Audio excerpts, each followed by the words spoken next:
కృషితో నాస్తి దుర్భిక్షం అని నమ్మిన మహబూబ్నగర్ మున్సిపల్ మాజీ చైర్మన్ గారు ఆనంద్ కుమార్ గౌడ్ గారు ఈరోజు పుట్టినరోజు వేడుకలు జరుపుకుంటున్నారు. వారు అత్యంత కష్టపడి అత్యంత చిన్న కుటుంబం నుంచి అనేక అవరోధాలను ఎదుర్కొంటూ అనేక కష్టాలను కన్నీళ్లను దిగమింగుతూ ఎంతో బాధను అనుభవిస్తూ గొంతు మీదకి ప్రాణాల మీదకి వచ్చిన నమ్మిన సిద్ధాంతాలను ఎక్కడా వదలకుండా కట్టుబడి పనిచేసి తనను నమ్ముకున్న వారి కోసం ఎంతో కష్టపడి పనిచేసి వారందరినీ ఒక స్థాయికి చేర్చిన ఆనంద్ కుమార్ గౌడ్ ఇవాళ పుట్టినరోజు వేడుకలు జరుపుకుంటున్న సందర్భంగా పెద్ద ఎత్తున ఉదయం నుంచి కూడా వారి నివాసానికి అభిమానులు తరలి వచ్చి వారికి శుభాకాంక్షలు తెలియజేశారు. ప్రస్తుతం ఆనంద్ కుమార్ గౌడ్ గారు మన దగ్గర ఉన్నారు. వారి బర్త్డే సందర్భంగా ఎలాంటి నూతన నిర్ణయం తీసుకోబోతున్నారు, రాజకీయంగా వారు మరింత పదోన్నతి సాధిస్తారని ఊహాగానాలు పెద్ద ఎత్తున పాలమూరులో వస్తున్నాయి. కష్టపడి పనిచేసిన బిడ్డ కాబట్టి వారికి తప్పకుండా అవకాశం వస్తుందని అనుకుంటున్నారు. ఆనంద్ అని అడిగి మరిన్ని వివరాలు తెలుసుకునే ప్రయత్నిద్దాం. అన్న, ముందుగా మీకు మా యోయోటీ తరఫున పుట్టినరోజు శుభాకాంక్షలు. Thank you brother, thank you so much. Thank you అన్న. మీరు మామూలుగా తెలుగు యువత నుంచి అంతమందికి యువజన సంఘాల నుంచి ఒక మామూలు కార్యకర్తగా నమ్మిన సిద్ధాంతం కోసం స్వామి వివేకానందుడు చూపిన బాటలో మీరు ఆయన అంటే చాలా ప్రీతిపాత్రం మీకు.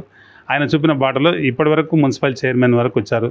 నెక్స్ట్ ఈ నగరానికి కార్పొరేషన్ మేయర్ కూడా మీరు అవుతారంటూ మీ అభిమానులు అంటున్నారు. మీరు ఎక్కడ కూడా దాన్ని మాట్లాడలేదు. అల్టిమేట్గా పార్టీ డిసైడ్ చేస్తున్నారు. ఏం జరగబోతుందన్న?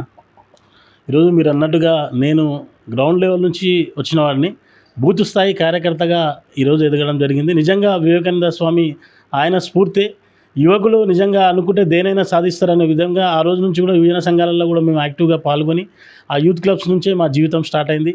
తర్వాత అన్ని విధాలుగా మేము యువత అధ్యక్షుడిగా తెలుగు యువత కానీ బీఆర్ఎస్లో కానీ అన్ని అంటే కాంగ్రెస్లో ఈరోజు ఈ స్థాయిలో ఉన్నామంటే అందరి ప్రజల ఆశీర్వాదం, ప్రజల సహకారం, దేవుడి ఆశీర్వాదం వల్ల ఈరోజు ఈ స్థాయికి వచ్చిన. మేయర్ గురించి మీరు మాట్లాడుతూ ఉన్నారు. మేయరు మనం ఊరికి కానీ నా పట్టణానికి కానీ చేసే భాగ్యం నాకుంటే భగవంతుడు నాకు ఇస్తే నేను తీసుకుంటాను. అంతేగాని మనది మనం నిర్ణయించుకోవడానికి మనం ఎవరు కూడా దానికి మనం కాదు. ముఖ్యంగా ఈరోజు నాకు చాలా అంటే అభిమానులు అనడం నాకు ఇష్టం ఉండదు. నా అన్నతమ్ముల్లా నన్ను ప్రేమించే, నన్ను అభిమానించే, నన్ను ఇష్టపడే వాళ్ళని నేను ఇష్టపడతాను. అట్లాగే యువకులు ముఖ్యంగా అందరూ కూడా అన్నతమ్ముల్లాగా భావించిన యువకులు కానీ ముఖ్యంగా కాలనీల్లో కానీ అన్ని వివిధ వార్డులలో ఈరోజు నాకు చాలా సంతోషంగా ఉంది.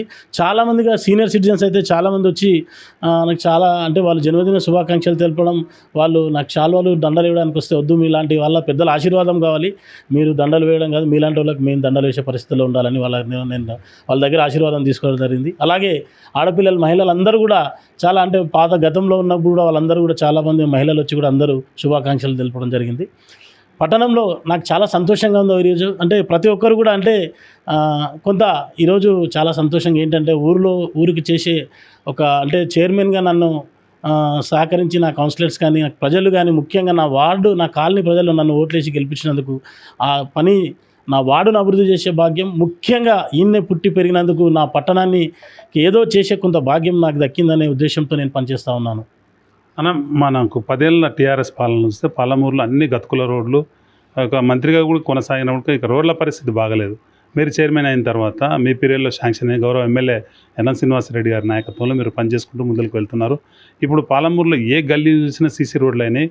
అంటే సీసీ రోడ్ల కంటే ముందే డ్రైన్స్ వేయడం వల్ల ఆ సీసీ రోడ్లను భవిష్యత్తులో కట్ చేసే అవకాశాలు రాకుండా ఒక ఫారిన్ టెక్నాలజీ ప్రకారం ఒక మంచి ప్లాన్తో మీరు ముందుకు వెళ్తున్నారన్న టౌన్ ఎలా చూడాలనుకుంటున్నారు? ముఖ్యంగా టౌన్ విషయానికి వస్తే రాజకీయాలని వాళ్ళని ఎవరినో విమర్శించే కంటే వాళ్ళు ఏం చేయలేదు మేమే చేసాం అనుకునే కంటే ముఖ్యంగా మనం చెప్పుకునే దానికంటే ప్రజలు చెప్పుకోవాలి. వాళ్ళని ఎవరినో మనం ఏదో వాళ్ళని విమర్శిస్తే మనం ఏదో గొప్ప వాళ్ళం కాము. ప్రజలకు కళ్ళకు కనపడేటట్టుగా ఉన్నదాన్ని వాళ్ళ నిజాన్ని వాళ్ళే మాట్లాడుకుంటారు. మనం చెప్పుకోవాల్సిన అవసరం లేదు.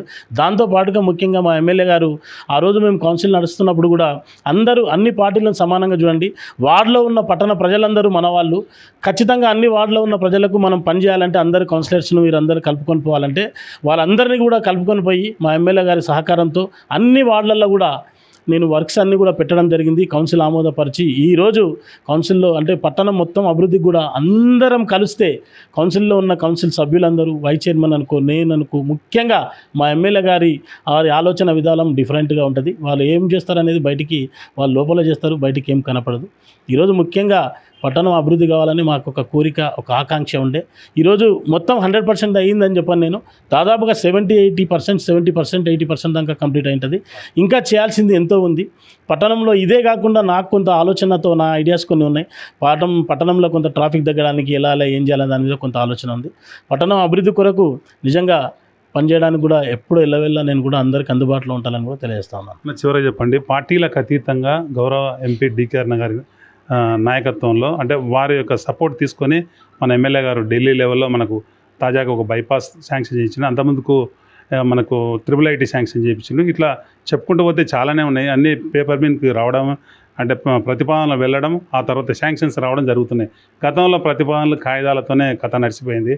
అదంతా మనకు అవసరం లేదు. కానీ ఇప్పుడు మాత్రం మనకు స్ట్రింజెంట్గా కనిపిస్తుంది అభివృద్ధి. దీన్ని ఎట్లా చూడాలన్నా? దీన్ని ఏముంటుంది అంటే మనం చూసే కంటే ప్రజలు చూడాలి. వెళ్తున్నారు డెఫినెట్గా కలుపుకొని అంటే ఇదే అని కాదు, ఏదైనా కూడా పార్టీలకు అతీతంగా ఒక ఊరు బాగుపడాలన్నా, ఒక గ్రామం బాగుపడాలన్నా, ఒక పట్టణం బాగుపడాలన్నా ఏదో మనకు భగవంతుడు అందరి ఆశీర్వాదం వల్ల మనకు ఒక అధికారాన్ని, ఒక పదవిని ఇస్తే దాన్ని మనం దుర్వినియోగపరచకుండా దాన్ని యూటిలైజ్ చేసుకొని దానికి న్యాయం చేయాలి. ఆ సీటుకు న్యాయం చేయాలి, ఆ ఊరికి న్యాయం చేయాలి, ఆ ఊరికి సేవ చేసి ఆ ఊరికి ఏదైనా సరే ఇంత అభివృద్ధి చేసి కొంత మనం కూడా కొంత ఏదో చేసినాంలే అనే భాగ్యం దక్కేటట్టుగా పనిచేయాలి. కానీ నానేదో గొప్ప అయిపోయినా నాకు కొమ్ములు వచ్చినాయి, కిరీటాలు వచ్చినాయి అంటే అది శాశ్వతంగా ఉండదు. శాశ్వతంగా ఎవరికి కూడా ఏది ఉండదు. పని చేస్తే పేరు ఎప్పటికి ఉంటుంది. ఖచ్చితంగా ఒక మంచిని మంచి అంటారు ప్రజలు, చెడును చెడే అంటారు. మంచి చెడులను కంపారిజన్ గురించి మనం మాట్లాడకుండా ప్రజలు మాట్లాడి వారి నోరు నుండి మనం వింటేనే సంతోషంగా ఉంటుంది. మేము చెప్పుకోవడం నాకు ఇష్టం ఉండదు. Thank you. ఇది ఆనంద్ కుమార్ గౌడ్ గారి యొక్క ఒపీనియన్. తాను పని చేసుకుంటూ వెళ్తానే తప్ప ఎక్కడ కూడా ప్రతిఫలాలు అంటే ప్రజల నుంచి గౌరవాభిమానాలు ఆశించాలని, ప్రజలకు సేవ చేయడంలోనే తనకు సంతృప్తి ఉంటుందని ఇవాళ పెద్దలు ఎంతోమంది తనను ఆశీర్వదించడానికి రావడం చాలా సంతోషాన్ని ఇచ్చిందని, పాలమూరును గౌరవ ఎమ్మెల్యే శ్రీనివాసరెడ్డి గారి నాయకత్వంలో ఎంపీ సపోర్ట్ తీసుకొని పాలమూరును అన్ని రంగాల్లో అటు కేంద్ర నిధులు తీసుకొచ్చి ఇటు రాష్ట్ర నిధులు తీసుకొచ్చి పాలమూరును రాష్ట్రంలోనే నెంబర్ 1 మున్సిపాలిటీగా తీర్చిదిద్దడానికి తన వంతుగా ప్రయత్నం చేస్తానని, భగవంతుడు తనకు ఆయుర ఆరోగ్యాలను, ఐశ్వర్య సుఖశాంతాలను ప్రసాదించింది ఈ ప్రజల కోసమేనని ప్రగాఢంగా నమ్ముతున్నాను. రాబోయే రోజుల్లో తనకు పదోన్నతి అనే విషయం అది గౌరవ ఎమ్మెల్యే గారు పార్టీ అధిష్టానం చూసుకుంటుంది తప్ప తాను మాత్రం ప్రజలకు సేవల్లోనే అంకితమై ప్రజలకు మరోసారి తన బర్త్డే సందర్భంగా సేవకు పునరంకితం అవుతానని ఆనంద్ కుమార్ గౌడ్ గారు చెబుతున్నారు. ఇది ఇక్కడ పరిస్థితి. Thank you.